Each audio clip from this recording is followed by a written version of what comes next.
Presentes por todo o planeta, em todos os continentes, exceto na Antártica, por conta do frio que impede a vida animalia na região, estamos falando dos répteis, filo dos animais cordados, que apresentam divisões entre algumas ordens. A primeira, chamada de Testudinata, a qual se encontram as tartarugas. A segunda, Squamata, representada por serpentes, lagartos e anfisbenas. A terceira, que é a mais conhecida, a Crocodilia, onde estão presentes os jacarés e crocodilos. Por fim, ainda temos a rinococefalia, formada por tuataras. Apesar de parecerem comuns, os animais desse filo possuem um corpo coberto por uma camada que é caracterizada por ser espessa e impermeável. Além disso, é composta de células mortas banhadas por queratina, uma proteína resistente, fibrosa e impermeável. A epiderme dos répteis representa a adaptação aos ambientes de terra firme, isso por conta da umidade baixa e também da necessidade de redução de perda de água por transpiração. Não esquecendo que a pele desses animais contém diversas placas chamadas escamas córneas, que podem ser consideradas uma espécie de armadura, podendo ser trocada ou não durante sua vida. A maior parte dos répteis é carnívora, com algumas exceções como as tartarugas, lagartos e certas espécies de cágado. O sistema digestivo desses animais é completo, o que garante um aproveitamento mais eficaz dos alimentos, apresentando boca, faringe e esôfago, que conduz ao estômago, intestino e por último a cloaca. Ou seja, os alimentos deslocam-se num sentido único. Além disso, possuem como anexos o fígado e pâncreas. No geral, com exceção das glândulas orais, que são mais desenvolvidas por realizarem digestão química, a digestão é semelhante à dos anfíbios, processada no estômago e intestino. Outra característica particular é o sistema excretor. Por não existir separação do orifício do sistema reprodutor e excretor, as excretas são filtradas aos rins e a excreção também é realizada lá, lançada na cloaca e por fim eliminada. Além do mais, é importante ressaltar que os resíduos nitrogenados são excretados na forma de ácido úrico, uma substância não tão tóxica quanto a amônia, que pode ser eliminada na urina com grande economia de água pelo organismo. A economia de água é de alta importância para os répteis. Já é de se imaginar que sua respiração seja pulmonar. Só não imaginamos que seus pulmões possuam um número maior de dobras internas, o que garante melhor ventilação pulmonar em comparação aos anfíbios. Outra curiosidade é que algumas espécies marinhas apresentam um mecanismo chamado bradicardia, o qual permite que o animal permaneça horas prendendo a respiração.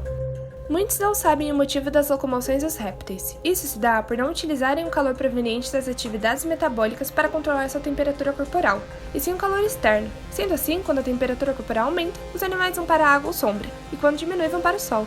Por esse fato, são chamados de ectodérmicos, e popularmente conhecidos como animais sangue frio. Ao contrário do que se pensa, eles gastam menos energia na manutenção de temperatura, porém não podem se manter ativos fisicamente por longos períodos. Esse filo possui circulação sanguínea fechada, ou seja, o sangue fica apenas dentro dos vasos sanguíneos. Também é dupla e incompleta, característica exclusiva dos anfíbios e répteis. Mas, apesar de pertencerem ao mesmo filo, não ocorre da mesma maneira em todos os animais, pois o coração dos répteis não crocodilianos possui 2 átrios e apenas um ventrículo. Já nos animais crocodilianos, o coração apresenta 2 átrios e 2 ventrículos bem separados. Ainda sobre sistemas, os répteis possuem um sistema nervoso bem desenvolvido e semelhante ao dos anfíbios. Por sorte, o olfato e a audição são apurados, porém a visão é limitada, a qual é constituída por pálpebras, membranas niquititantes e glândulas lacrimais.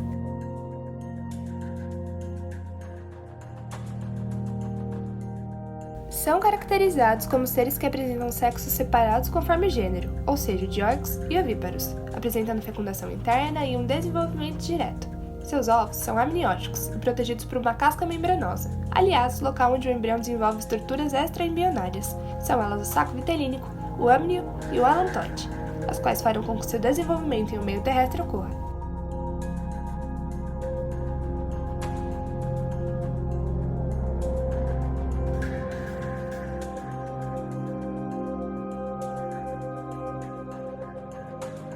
Presentes na natureza da Indonésia, nas pequenas ilhas de Sonda, seu nome é originado de uma dessas ilhas, Komodo. Os dragões de Komodo do reino Animalia, filo Chordata, classe Reptilia, ordem Squamata, família Varanidae, gênero Varanus e espécie Varanus komodoensis são protegidos por lei, enquanto em outras partes do mundo encontram-se em cativeiros.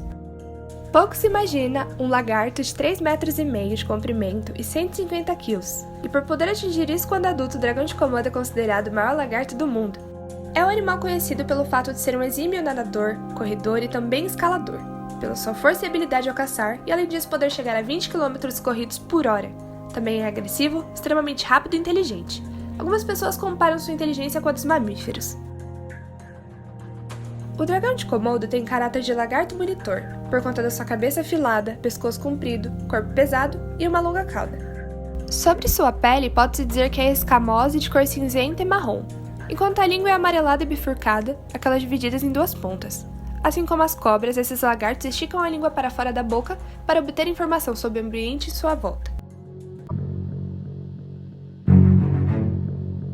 Este animal reptiliano se alimenta de carniça, ou seja, de carne em estado de decomposição, e por isso utiliza-se de uma estratégia característica. O réptil se esconde na vegetação, aguarda a presa e, quando a encontra, derruba-a com a força presente na cauda e patas, que são tão fortes ao ponto de derrubarem árvores. Após essa etapa, o dragão morde sua vítima, e a alta concentração de bactérias patogênicas e venenos hipertensivos contidos em sua saliva, em poucos dias é capaz de provocar a morte do animal. Dessa forma, podemos afirmar que o dragão de Komodo é um animal peçonhento. Não esquecendo que, como detecta pistas olfativas a grandes distâncias, é capaz de encontrar o cadáver tempos depois. Quando o encontra morto, devora rapidamente, com a ajuda de seus dentes pontudos e curvados.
Apesar de muitos filhotes serem comidos por algum dragão adulto, a expectativa de vida destes animais é de aproximadamente 50 anos. Sobre a reprodução desses répteis, pode-se dizer que seus ovos são depositados em buracos no solo, eclodindo em torno de um mês depois. Suas crias costumam passar os primeiros anos de sua vida no topo das árvores, o que é considerado uma estratégia para evitar a predação. Quando adulto, seu estilo de vida muda, passa a viver na terra e alimentar-se de outros animais, que são geralmente mamíferos. Inclusive, diversos casos de ataques a humanos já foram retratados. Um fato interessante sobre os dragões de Komodo é que, se tiver a presença de um macho no mesmo ambiente que a fêmea, eles podem alternar entre reprodução sexuada e assexuada. A reprodução sexuada, por sua vez, ocorre através da fecundação interna. Durante a assexuada, a fêmea da espécie gera embriões a partir de óvulos não fertilizados por macho. Nesse caso, é impedida a diversidade genética da espécie, já que o encontro de gametas não acontece e os descendentes são clones daqueles que o geram. Outra característica desse processo é que o período de incubação dos dragões de Komodo oscila entre 7 e 9 meses. As fêmeas carregam 2 cromossomos, um W e outro Z, enquanto os machos carregam 2 Es. Também, sobre a reprodução sexuada, ambos fornecem ao feto um cromossomo cada um. Já na partenogênese, esse processo muda. A fêmea fornece apenas um W ou Z, que irá se duplicar. Assim, os ovos podem ser WW ou ZZ. Lembrando que os ovos com cromossomos sexuais WW são inviáveis. Sendo assim, ZZ produzem filhotes masculinos. Essa reprodução é considerada um raro fenômeno. O primeiro sucesso foi registrado em 2006. Não é de conhecimento popular, porém o dragão de Komodo se encontra em estado de conservação vulnerável, sendo um dos animais presentes na lista vermelha da União para a Conservação da Natureza, a IUCN. O seu estado é consequência da perda de habitats naturais e alimentos, em virtude da ocupação humana. Leve em conta também as matanças, motivadas pelo medo que o animal gera nas pessoas e pela venda da sua pele. Atualmente, existem cerca de 5 mil indivíduos da sua espécie. O seu habitat é reduzido conforme o aumento do nível de água causado pela crise climática. Além disso, o aumento dos níveis de água deve afetar 30% do seu habitat nos próximos 45 anos, o que muda seu status de vulnerável para ameaçado. Além de ser incapaz de se mover para um terreno mais alto, o habitat do dragão de Komodo está cada vez mais fragmentado em virtude da atividade humana, o que faz com que as populações estejam geneticamente menos saudáveis e mais frágeis. Isso se prova com a diminuição em mais de 40% do seu habitat entre 1970 e 2000 no sudeste da Indonésia. E por ser nomeado dragão, símbolo do poder entre os seres, esse animal é conhecido como Rei dos Répteis.